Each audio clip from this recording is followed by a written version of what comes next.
କବିତାର ଶୀର୍ଷକ ଅଭାବୀର ଆତ୍ମଲିପି। ଫି ବାର ମୁଁ ହାରୁଥିଲି, ସଢ଼ି ଯାଉଥିଲା ମୋ ଜୀବନର ପ୍ରତିଟି ମୁହୂର୍ତ୍ତ।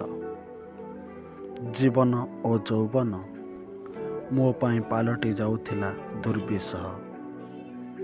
ଆକାଶକୁ ଡେଣା ଛାଟି ଉଡ଼ିବାର ନୁହେଁ, ମୋ ଜନ୍ମ ଥିଲା ବୋଝ ନେଇ ବଞ୍ଚିବାର।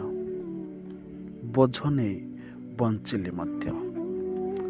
ଝାଳ ଓ ରକ୍ତ ନିଗାଡ଼ି ଦେଲି ପ୍ରତି ମୁହୂର୍ତ୍ତରେ। ମୋ ରକ୍ତରେ ଗଢ଼ା ହେଲା ଅନେକ ସୌଧ। ମୋ ଝାଳ ନିମନ୍ତ୍ରିଲା ଅନେକ ଉପବନେ ଶ୍ୟାମଳ ସକାଳକୁ। କିନ୍ତୁ ମୋ ସକାଳ ନିମନ୍ତ୍ରଣ କରୁଥିଲା ଆଉ ଏକ ଅନଟନକୁ, ଅଭାବପଣ ଓ ଦରିଦ୍ରତାର ଆଉ ଏକ ଅଧ୍ୟାୟକୁ। ଏଇ ତ ଆଜ୍ଞା ମୋର ଆତ୍ମଲିପି, ମୋ ଜୀବନର କ୍ଷୁଦ୍ର ଇତିହାସ, ଯାହା ତୁମ ପାଇଁ ଅବ୍ୟକ୍ତ ଓ ଅବାନ୍ତର ସବୁଦିନ ପାଇଁ।